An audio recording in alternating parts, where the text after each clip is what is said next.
करने तो आप बताइए। रिकॉर्डिंग स्टार्ट कर दी है। ओके। यस यस आ, ओके।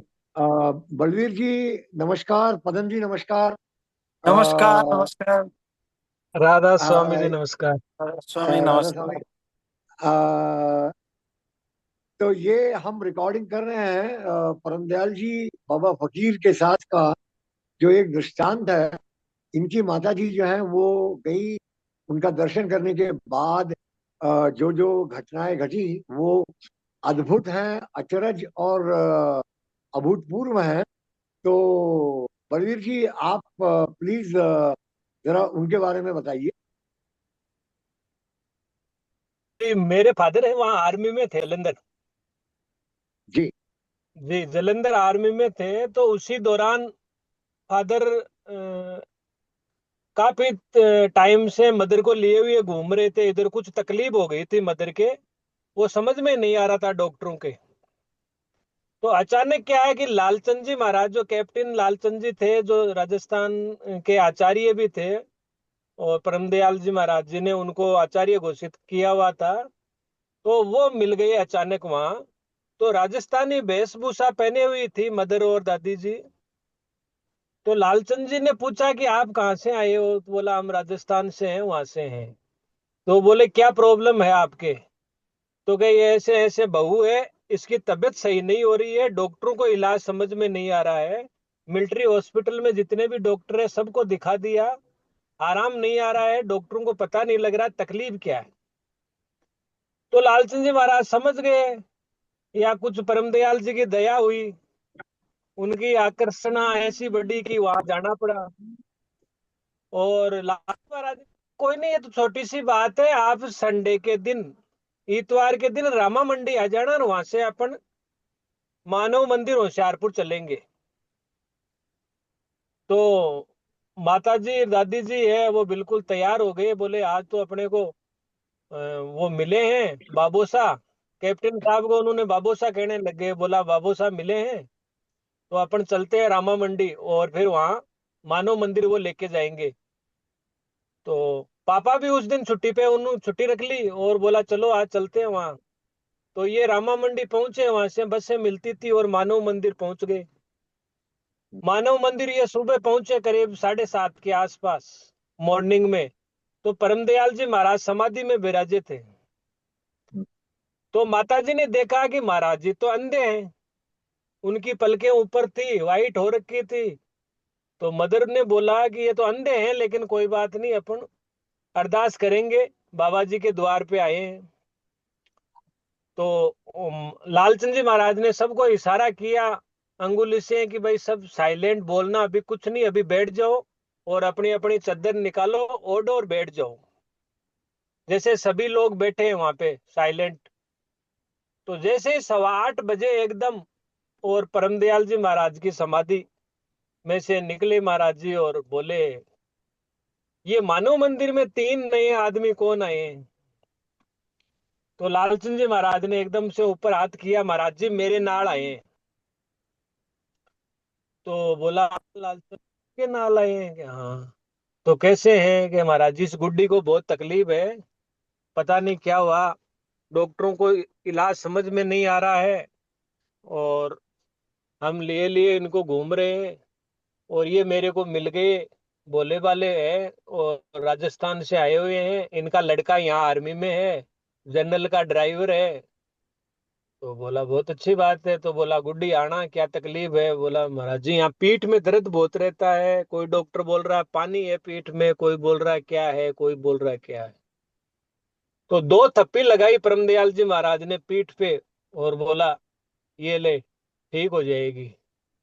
तो माता जी को उसी समय थोड़ा सा एकदम से ऐसे चुंबक की तरह से थोड़ा एहसास हुआ कि हाँ कुछ हुआ है शरीर में, एकदम से वो बिजली टाइप होती है, वैसे उनको हुआ महसूस कि हाँ आशीर्वाद मैग्नेट, मिला है। उनको लगा मैग्नेट, मैग्नेट कुछ ऐसे मेरे उनकी पीठ के ऊपर मैग्नेट रखा है ऐसा। हाँ, हाँ। ऐसा कुछ उनको महसूस हुआ, महसूस होते ही बड़ा उनको रिलीफ हुआ, आराम से खड़े हुए, नहीं तो बड़ी परेशानी थी, काफी टाइम से बीमार चल रहे थे। फिर बोला, दादी जी साथ में थे, बोला दादी जी को बोला कि माता जी हाँ आपको क्या चाहिए? के महाराज जी मेरे तो पोतियां ही पोतियां हैं, पोते नहीं है। तो बोला अच्छा। तो महाराज जी के पास में रहते थे मोहनलाल, पता नहीं सीताराम, ऐसे कुछ आवाज लगाई। महाराज जी ने बोला मोहनलाल वो अपने फलों वाली टोकरी लाना। तो वो जैसे ही महाराज जी का हुक्म हुआ वो फलों की टोकरी लेके आ गए। तो महाराज जी ने वो फल क्या ढके हुए थे चादर में, कुछ ऊपर कपड़ा था। महाराज जी ने अंदर हाथ डाला और एक फल निकाला, तो अनार का आ गया उसमें। तो अनार आया तो महाराज जी ने चारों तरफ ऐसे घुमाया, देखा उस अनार पे के एक दाग लगा हुआ था। तो बोला गुड़िया तू चिंता मत करना, ये ले, ये तेरे लड़का होगा लेकिन ये बीमार बहुत रहेगा, लेकिन जाएगा नहीं।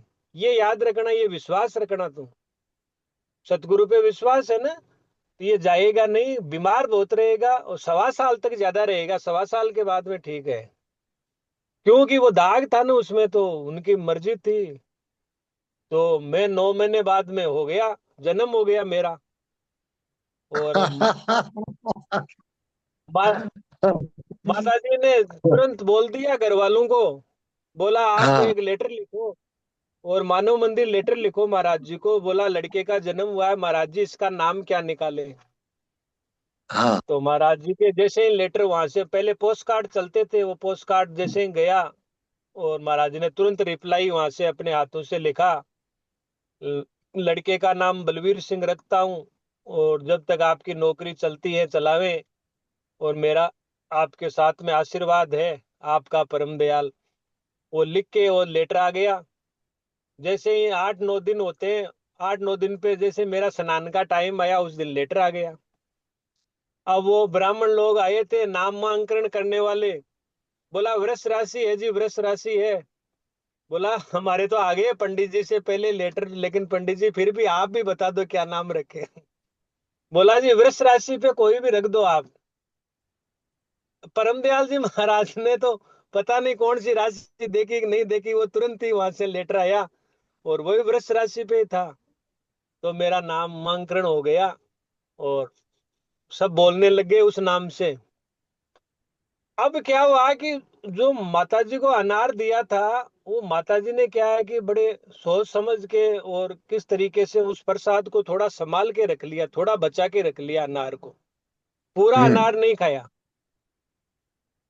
तो माताजी के मन में विचार आया कि मेरे तो लड़का हो गया, लेकिन कई जीव ऐसे हैं, कई मेरी सहेलियां ऐसी है, कई ऐसे दुखी लोग हैं जिनके लड़के नहीं हैं, उनको दे दूं तो क्या होगा।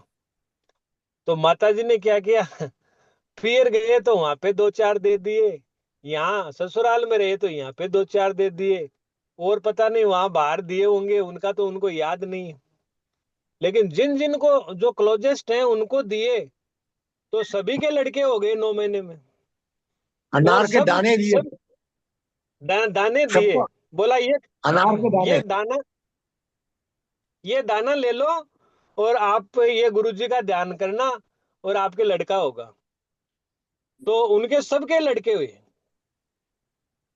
सभी के लड़के हुए और सबकी हाइट एकदम बराबर इक्वल। तो माता जी को बड़ा एहसास हुआ कि हाँ परम दयाल जी की सत्ता बहुत चल रही है।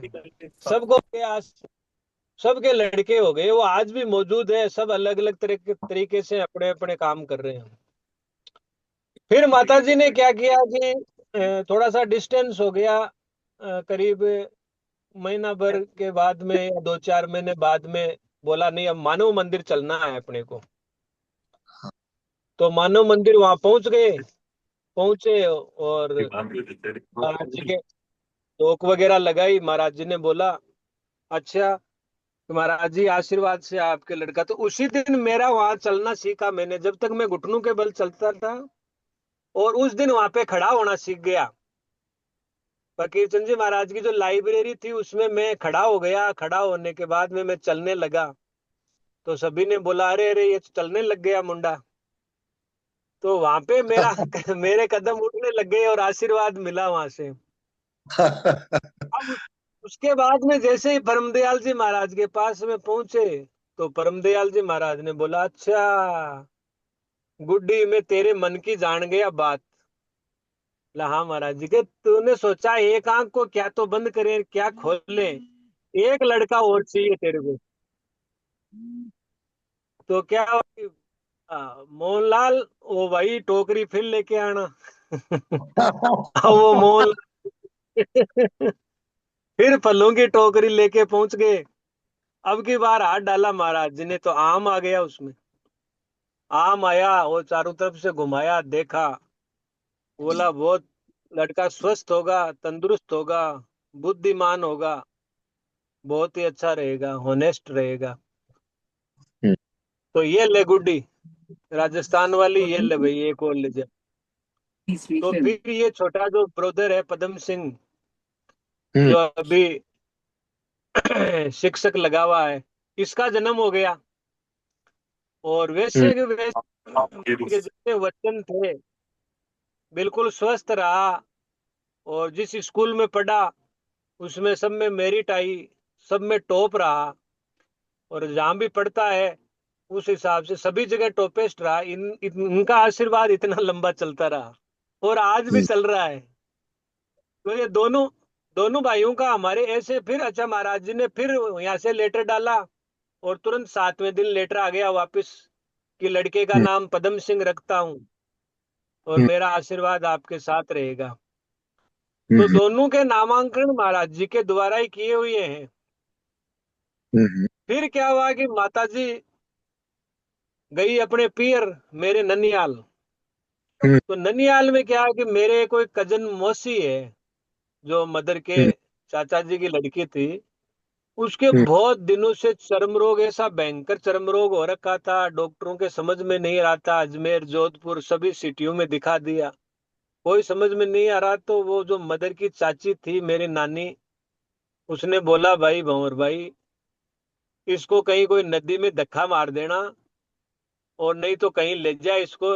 हम तो इससे परेशान हो गए, पूरे तो बिस्तर खराब कर देती है, पूरे कपड़े खराब कर देती है, और इसके तो पूरे शरीर में ये पस आ रहा है, पानी आ रहा है, और रस्सियां आ रही है, इसका कोई इलाज नहीं है, हम परेशान हो गए। अच्छा, तो कहे, लेप्रोसी नहीं नहीं लेप्रोसी आप, हाँ लेप्रोसी हो गई पता थी, नहीं ऐसी लेप्रोसी। कोई हाँ कोड हाँ, टाइप हो लेप्रोसी गई, पता लेप्रोसी। नहीं। लेप्रो- हाँ, कुष्ठ कुष्ठ। हाँ, हाँ, कुष्ठ रोग। हाँ, अब हाँ, मदर ने बोला, मदर मदर को जबरदस्त अटल विश्वास था। तो मदर ने हाँ, बोला, नहीं, एक बार चाची जी, मैं एक बार मेरे गुरुजी के पास इसको लेके जाऊंगी, ये तैयार हो जाएगी। तो हाँ, उन्होंने सोचा, अब इतने तो बड़े डॉक्टरों को दिखा दिया, गुरुजी क्या करेंगे। हाँ, तो नहीं नहीं कहे, एक बार के भाई ले जा, नहीं ले जावे तो जो होशियारपुर के रास्ते में कोई नदियां आती है ना, ट्रेनें निकलती है, तो उसमें से धक्का दे देना इसके, जो ये भी सुधर जाए और हम भी सुधर जाए। क्या, हम तो परेशान हो गए। और इसके ससुराल वाले इसको लेके नहीं जाते, इस कुष्ठ रोग हो गई तो अब कैसे लेके जाए। हाँ, तो हाँ, क्या, हम चारों तरफ से परेशान हो गए। तो माता जी ने क्या हिम्मत करके और उसको होशियारपुर ले गई। अब वो मौसी जी को होशियारपुर ले गई, वहां मानव मंदिर में बिठाया, दिखाया, वहां प्रसाद खिलाया, महाराज जी के दर्शन कराए, फिर महाराज जी से बातचीत करवाई कि महाराज जी, इस पे भी थोड़ी दया करो। बोला, बेटा क्या हो गया इसके, कि बोला, ये इसके चर्म रोग है, देखो इसके हालात शरीर की, और सभी डॉक्टरों को दिखा दिया, समझ में नहीं आ रहा। अब क्या करें महाराज जी, या तो इसको ऐसी कोई दवाई दो जो इसकी गति मुक्ति हो जाए। बोला, नहीं, ये तैयार हो जाएगी, कोई कर्म के चक्कर थे। और पानी की बोतल मंगाई महाराज जी ने, और बोला, पानी की बोतल लाओ भाई, एक पानी की बोतल का प्रसाद बना के दिया। बोले, बेटा ये पीना, और यही पानी लगाना। तो उसने क्या है कि वो पानी लेके आ गई, और विश्वास कर लिया, और मम्मी जी ने बोल दिया, मदर ने बोला कि तू तो बस विश्वास करके ये पानी लगा और यही पी, तू तैयार हो जाएगी। तो उसने भी विश्वास कर लिया, मौसी ने, कि भाई महाराज जी ने कहा तो हो जाएगी। तो उन्होंने पूरा विश्वास करके वो पानी पिया, और वो लगाई, वो बिल्कुल तैयार हो गई। आज भी वो जिंदा है। और पूरा उसका कुष्ठ रोग खत्म। और डॉक्टरों को फिर बताया, उनको जाके बोला, डॉक्टर बोले आप कैसे ठीक हुए, आपने दवाई कहाँ से ली, हमें भी बताइए, आपने कौन सी जगह से ऐसी दवाई ली। तो बोला नहीं, हमने तो कोई दवाई नहीं ली, हमने तो गुरुजी का प्रसाद लिया और वहीं से हम तैयार हो गए। बोला नहीं नहीं, ऐसे तो नहीं हो सकता, ऐसे कौन से गुरुजी है। वो डॉक्टरों ने बड़ा आश्चर्य किया, लेकिन बोला नहीं, हम तो तैयार हो गए। तो ऐसे ऐसे एग्जाम्पल परमदयाल जी महाराज के सानिध्य में, उनके आशीर्वाद से, पता नहीं माता जी के साथ में कितने कितने चमत्कार हुए। फिर मैं क्या, थोड़ा सा अभी डिस्टेंस में रहने लग गया, माता जी से थोड़ा दूर रहता था, जोधपुर।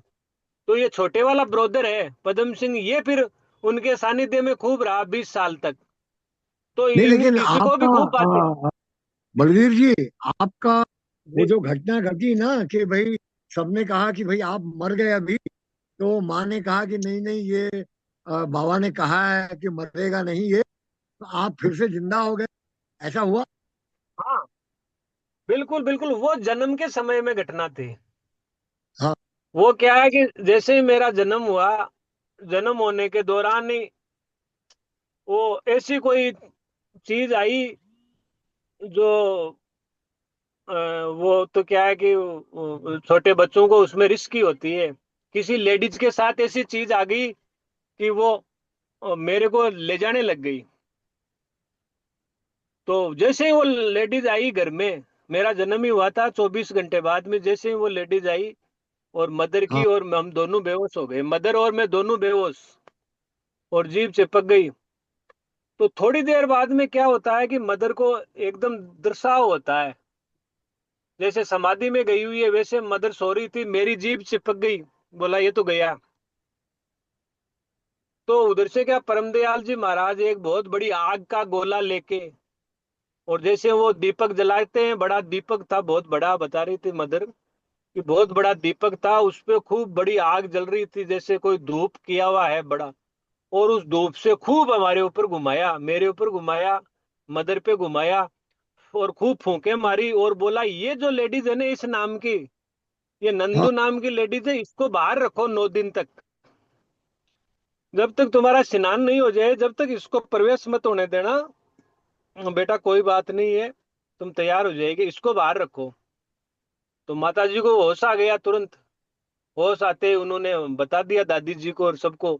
बोला महाराज जी आए और महाराज जी ने ये बोल के गए, और हमारे को ऐसे ऐसे मेरे को दृष्टांत हुआ है, और महाराज जी ने बोला है कि इस लेडीज को इतने दिन अंदर मत आने देना, और आप तुरंत स्नान कराओ इसको।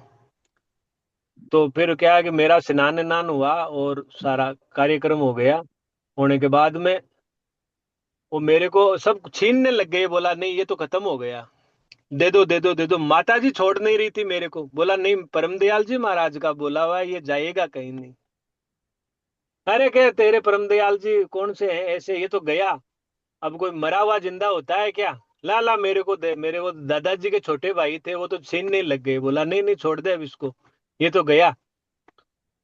तो माता जी नहीं छोड़ रही थी, नहीं नहीं कि ये जा ही नहीं सकता। अरे के गया, इतने में तो नहीं कि नहीं जा सकता। थोड़ी देर बाद में मेरे को वापस होश आ गया एकदम से। होश है यार, वो सब हक्के बक्के रह गए कि हाँ, ये कैसे हो गया जिंदा वापस, जबकि बिल्कुल हरकत खत्म हो गई थी। हरकत खत्म होने के बाद में वापस आ गई, तो सबको बड़ा आश्चर्य हुआ, अरे कि ये कैसे हो गया भाई, ये कौन से महाराज है। तो सब देखने लग गए कि ये महाराज जी का पोस्टर लगा हुआ था सामने, सब उसको देखने लग गए कि ये बाबा जी ये है। अरे भाई ये तो बहुत बड़ा चमत्कार हो गया।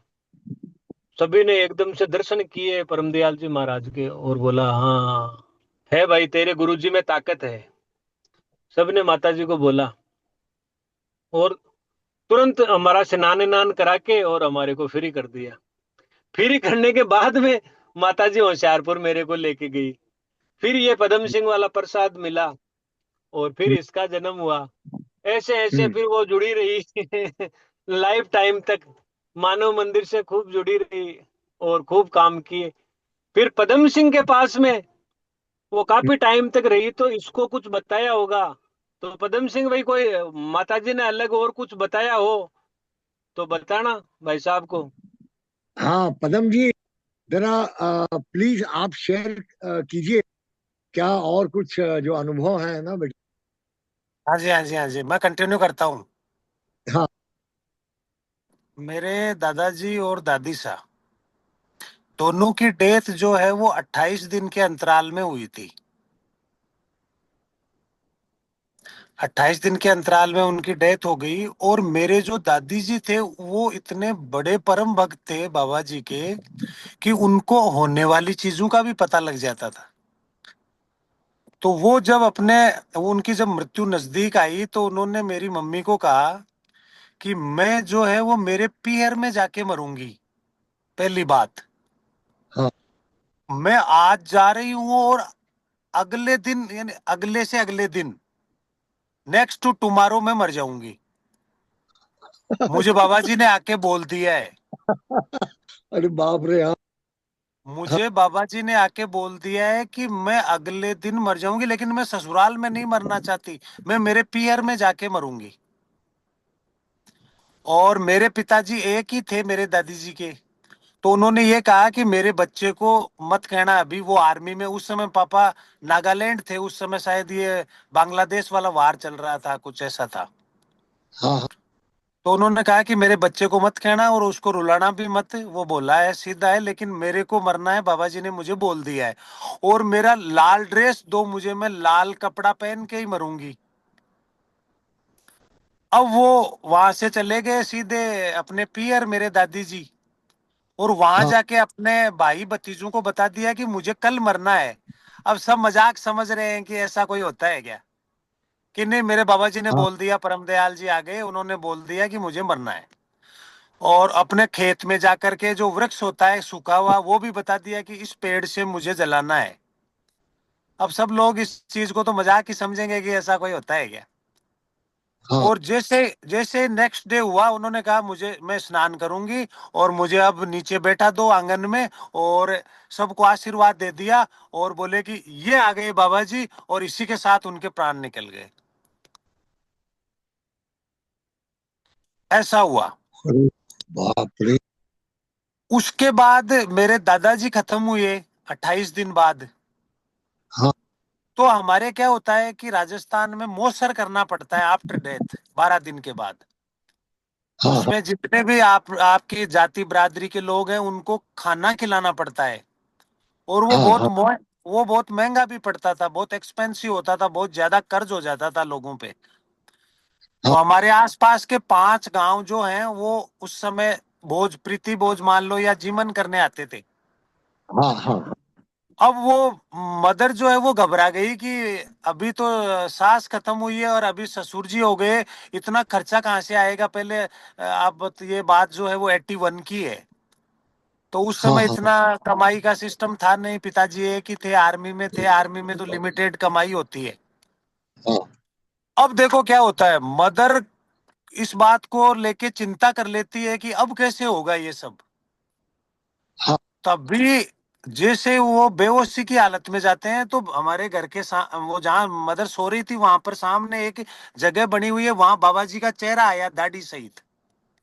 हाँ हाँ और वो बोलते हैं कि फिर चिंता कर ली, भरोसा ही नहीं है, इतना सा ही भरोसा नहीं है। और इतना कहते ही मदर जो है वो एकदम जैसे घुंघरू बंद गए उसके, कि ये कोई चिंता नहीं है, सब हो जाएगा, सब हो जाएगा, सब हो जाएगा। तो सबने सोचा पागल हो गई, अभी तो चिंता कर रही थी और अभी जो है वो नाच गान उछल रही है, ये कैसे हुआ। इतने में मेरी मदर ने बताया कि मेरे गांव के ही कोई जानकार वृद्ध व्यक्ति थे, उनकी वेशभूषा में वो आए और उनका नाम बुद्धा राम था। और हाँ आकर के और उस समय मदर को 3,000 रुपए हाथ में दे दिए और ये कहा कि आपके अभी खर्चा लग रहा है तो आप आराम से खर्च कर लो और बाद में दे देना। हाँ अब साहब हमारा जो है वो पूरा मौसर का काम हो गया, लोग जिम गए, खूब मिठाइयां बनी, धूमधाम से काम हुआ। इतना गजब हुआ, राजा महाराजाओं के भी नहीं हो सकता, केवल उन 3,000 में। अब जब ये काम हो जाता है तो मेरी माँ मेरे पिताजी को कहती है कि वो जो बाबा आया था, बुद्धा बाबा जो हमारे गांव का है, उसने हाँ हमें पैसे दिए थे 3,000 रुपए, उसको लौटाओ अब बेचारे को।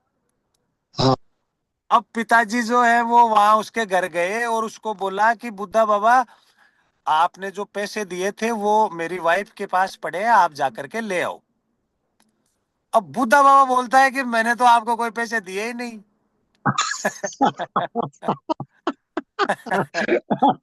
कौन से पैसे कौन से पैसों की बात कर रहे हो जी आप? कि यार आपने तो दिए थे, मेरी वाइफ को जाके दिए कि मेरे पिताजी खत्म हो गए तो आपने दिए थे। कि नहीं नहीं, माफ करना, मैंने कोई रुपए नहीं दिए। तो मदर को एक शानदार वाला फीडबैक मिला कि जब बाबा ने बोला था कि चिंता कर रही है, काहे की चिंता, फिर तेरे को तो भरोसा ही नहीं है। वही कप्तान साहब वाली बात, कप्तान साहब जब रिटायर हुए तो कान के पास जाके बोले थे, बाबा रिटायरमेंट हो रहा हूँ, कुछ भी नहीं है पास में, बैंक बैलेंस, घर कैसे चलेगा? तो बाबा जी ने सुना नहीं। फिर उन्होंने और कान के नजदीक होके कहा कि शायद आपने सुना नहीं बाबा जी, मैं रिटायरमेंट हो रहा हूँ, बैंक बैलेंस नहीं है। तो उन्होंने कहा कि तीसरी बार जब बोला जोर से तो उन्होंने कहा, अरे यार लालचंद, मैंने सोचा बाजी मार गया, तू तो अभी यही है। तेरे को भरोसा ही नहीं है क्या?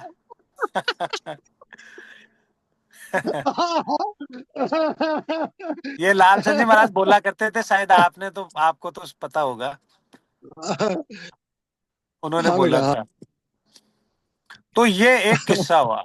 उसके बाद मेरी मदर क्या है कि मेरे पिताजी आर्मी में थे, आर्मी से रिटायर्ड होने के बाद में एफसीआई में आ गए, फूड कॉर्पोरेशन ऑफ इंडिया, भारतीय खाद्य निगम में लग गए। हम्म, पता नहीं उनको क्या हुआ, टीबी की शिकायत हो गई, ट्यूबरक्लोसिस की। हम्म, और एक्यूट ट्यूबरक्लोसिस हो गया था कि there was no chance to escape. उस समय जयपुर में भी हॉस्पिटल था, टीबी सेंटोरियम, वहां दिखाया, कुछ नहीं हुआ। डॉक्टर्स ने कहा कि इनको जाना ही पड़ेगा, कोई उपाय नहीं। अब मेरी हम्म, माँ को बाबा जी का स्वप्न आता है और वो बोलते हैं कि जयपुर वाले डॉक्टर से कुछ नहीं होगा, तू बीकानेर चली जा इसको लेके। बीकानेर एक शहर है राजस्थान में। हाँ, मैं रहा हूँ वहां पे, हाँ। जी जी। तो मेरी मदर ने तुरंत डॉक्टर को बोला, जयपुर वाले को, कि बीकानेर रेफर करो। अब जयपुर वाला डॉक्टर बोल रहा है कि जयपुर बड़ा है माई, बीकानेर बड़ा नहीं है। हाँ, और जयपुर में लेटेस्ट हमारे पास मशीनें हैं, दवाइयां हैं, आप कहाँ बीकानेर जा रहे हो? हाँ, मेरी माँ ने कहा कि सर ये मेरी रिस्क है, आप कहीं भी लिखवा लो, मैं बीकानेर लेके जाऊंगी। हम्म, क्योंकि मदर को तो विश्वास था कि बाबा जी ने बोल दिया। अब डॉक्टर बोला कि हम्म, कौन से बाबा जी ने बोला? और डॉक्टर साहब हम्म, आपको पता नहीं है, मेरे बाबा जी ने बोला है, आप तो भेज दो। हम्म, अब पिताजी के वो नली लगी हुई है फेफड़े में, जहां से पानी निकलता है, अंदर हम्म, पस हो रहा था वहां। हम्म, वो चले गए साहब बीकानेर। हम्म, बीकानेर का जो डॉक्टर है उसने भी जाते ही देखी स्थिति और बोले, यार आप जयपुर से यहाँ क्यों लेके आए हो? जयपुर ज्यादा बड़ा होता है, हम तो, हमारे पास तो बहुत ही शॉर्ट कमिंग्स है, यहाँ क्या है? हाँ, मेरी माँ ने कहा कि देखो आपके पास जो कुछ भी है उससे इलाज शुरू कर दो आप, मैं हाँ, कह रही हूँ ये ठीक हो जाएंगे। हाँ, अब हाँ, देखो अब देखो उस समय क्या घटना घटती है। डॉक्टर ने बिल्कुल मना कर दिया कि साहब हम बिल्कुल नहीं लेंगे, आप जयपुर से आए हैं, जयपुर से हमारे पास कुछ है नहीं, हम तो जूनियर हैं, हाँ, हम तो इन्फीरियर है, हमारे पास क्या है? तभी मेरी मदर बोली कि उस समय हाँ, IC Sharma, doctor IC Sharma जो महाराज के सक्सीजर थे, परमदयाल मानव जी की दयाल जी, गद्दी। जी जी, आईसी मानव शर्मा दयाल जी। साहब। हाँ, हाँ, उन वो डॉक्टर की वेशभूषा में दिखे मदर को और ऐसे बोले कि उस डॉक्टर को ये बोलना कि इनका जो राइट वाला लंग्स है वहां पर एक चीरा मार दो, वहां से पानी निकल जाएगा और फिर ये धीरे धीरे रिकवर हो जाएंगे, ये बोल दो डॉक्टर को। एकदम डॉक्टर की उसमें ड्रेस में दिखे वो डॉक्टर आईसी शर्मा साहब, मानव दयाल जी। हाँ, हाँ, तो तुरंत मेरी मम्मी जो है दौड़ के डॉक्टर के पास गई और कि डॉक्टर साहब आप कुछ मत करो, इनके जो राइट साइड का लंग है वहां पर नीचे की तरफ आप एक चीरा लगा दो और वहां पे आप एक नली फिट कर दो, वहां से पानी निकल जाएगा, ये धीरे धीरे इनको रिलीफ मिल जाएगी।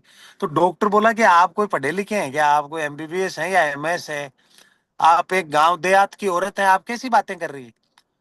तो मेरी मम्मी ने कहा कि आपको करना है कि नहीं करना, आप ये चीरा लगाओ। मैं बोल रही हूं ये बात। अब साहब डॉक्टर को भी पता नहीं क्या जमा क्या नहीं जमा, उसने कहा चलो यार माई कह रही है तो लगा दो। हाँ, बाप और रे।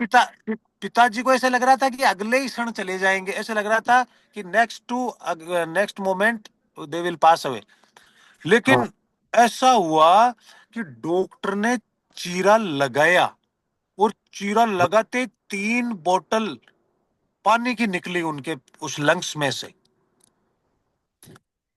तीनों बोतल पानी की निकलते ही मेरे जो फादर हैं उनको ऐसे लगा कि मैं जिंदा हो गया, बच गया। और वहां पर फिर जो मेरी मदर है वो 3 महीने रही हॉस्पिटल में। 3 महीने में एकदम पिताजी जैसे कोई फौजी जवान बन के आता है उस तरह से रेडी होकर के आ गए गाँव। आप अंदाजा लगाओ, जो आदमी अगले ही पल जीने की हालत में नहीं था, वो हाँ, आदमी उसके बाद में एकदम फौजी जवान की तरह रहे वो। और हाँ, ये जो है, ये घटना होने के 20 साल बाद उन्होंने शरीर छोड़ा, ये देखो आप। वरना हालत ये थी बाप कि उसी दिन चले जाएंगे सेम डे। तो ये एक बाबा बाप जी का चमत्कार। और बाप रे। हाँ, बाबा जी ने खुद मदर को बोला कि इसको कुछ मत देना, बकरी का दूध पिलाना सुबह सुबह खाली पेट, कोई दवा नहीं देनी है टीबी की। डॉक्टर्स ने तो दवा के कई पुलिंदे बांध दिए, लेकिन बाबा जी ने कहा ध्यान में कि कुछ मत देना इसको, इसके गर्मी हो जाएगी, टीबी की जो दवा है वो गर्मी करती है। इसको केवल बकरी का सुबह सुबह जो खाली पेट है वो दूध पिलाना, और ये 9 महीने तक पिलाना। तो अरे बाप रे। मेरी मदर ने वही किया, एक भी टेबलेट नहीं ली पिताजी ने, और वो एकदम ठीक हो गए, बढ़िया उन्होंने सर्विस की और अच्छा उनका जीवन चला। ये एक हुआ किस्सा। फिर इसके आगे बताता हूँ कि हाँ, इसके मैंने बीच में छोड़ दिया। जब पिताजी बिल्कुल मरणासन हो गए थे तो मदर को एक दिन उदासी आ गई, हाँ, विश्वास डगमगा गया कि मतलब हाँ, अपन इतने बड़े संतू से मिले तो है, लेकिन मैं तो आगे चले गए तो दुआगिन हो जाऊंगी, और बच्चों का क्या होगा, वही कप्तान साहब वाली कहानी। तो बाबा जी ने जैसे ही मदर को नींद आई, तो बाबा जी ने स्वयं स्वयं खड़े हैं वहां पर, पिताजी के शरीर से प्राण निकाले हैं। मदर को कहा कि यही सोच रही थी ना कि ऐसा हो जाएगा, ये ले मैंने ये जान निकाली। और जैसे लेके जाते हैं चिता को, वैसे ले जाते हुए दिखाया कि ये जा रहा, और फिर जाके चिता को जला भी दिया कि ये जल गया, अब कर ले, देखे तू कुछ करना है तो तेरे को। और मदर के जो अब आपके वहाँ राजस्थान में एक परंपरा है कि वो जो चूड़ियां हैं वो उसी समय तोड़ दी जाती है जब हस्बैंड चला जाता है। तो हाँ। तुरंत उस महाराज ने खुद ने चूड़ियां तोड़ी कि तोड़ तेरी चूड़ियां, जब तेरे को बोल रहा हूं कि तेरे को विश्वास ही नहीं है, तेरे इतने काम हो गए, तू फालतू की बातें सोचती है।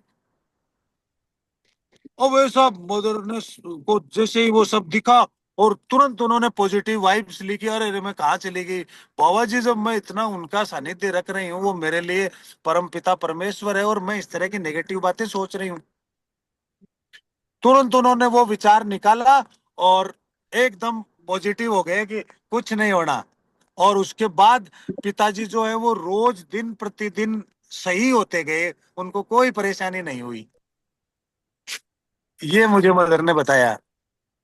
इसलिए उन्होंने कहा कि हमेशा बाबा जी पर विश्वास रखना तो रखना ही, और कहीं कुछ याद नहीं रखना तो होशियारपुर जरूर याद रखना कि होशियारपुर वाले बाबा जी।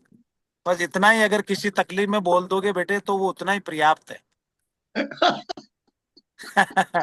ये उनके, देखो आप, ऐसा उनके द्वारा हुआ। अब उसके बाद में एक कहानी और सुनाता हूँ। हाँ, मेरी मदर जो है वो गहने वहने पहन के और मेरे ननियाल से मेरे गांव आ रही थी, यानी अपने ससुराल आ रही थी। हाँ, पहले के समय में शाम होने के बाद साधन नहीं होते थे, व्हीकल्स नहीं होते थे, ना कोई हाँ, पब्लिक ट्रांसपोर्टेशन होता था। एक तो सेकंड भैया। शाम के समय ये जब मेरी मदर लेट हो गई तो हमारे गांव से लगभग 12 किलोमीटर खाटू श्याम जी कस्बा है, हाँ, हाँ, श्याम बाबा का मंदिर भी है वहाँ विश्व प्रसिद्ध। हाँ वहां हाँ बिल्कुल आ करके और मेरी मदर एकदम रुक गई क्योंकि उसके आगे कोई व्हीकल्स ही नहीं है। हाँ तो एक जीप वाला आता है और वो बोलता है मदर को कि भाई चलोगे क्या? तो मदर ने कहा चलो, चलना तो है ही, बैठ गई।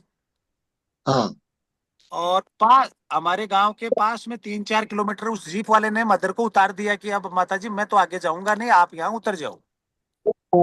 उसी समय एक ऊंट गाड़ी वाला पास से निकलता है और वो बोलता है कि चलना है क्या? तो मदर ने कहा चलो बैठ जाओ। अब नाइट हो गई लेट। मतलब हाँ भैया ये उसके मीटिंग क्या है है ना कि बंद हो मन जाएगी में। अभी। अभी इसमें 40 मिनट्स हाँ हो गया। जी, मैंने एक और लिंक डाला है मनोहर जी को। मैं इसमें भी डाल देता हूँ हाँ चैट जी, में। हाँ जी, उस पे ज्वाइन कर सकते हैं अच्छा अगली मीटिंग के लिए, और 40 मिनट मिल जाएंगे हम अलग से। नहीं तो ये रिकॉर्ड नहीं हो पाएगा। अच्छा अच्छा अच्छा ओके अच्छा अच्छा अच्छा अच्छा ओके अच्छा, एक ठीक है। मिनट। हाँ क्या क्या, ठीक है, क्या किया जाए मनोहर जी? ब्रेक दिया जाए या कैसे? नहीं नहीं, अभी ये जो लिंक भेजी है ना इन्होंने, इसको फिर से ज्वाइन कीजिए, अच्छा दोबारा एक अच्छा, लिंक इसको ज्वाइन कर भेजिए। लें।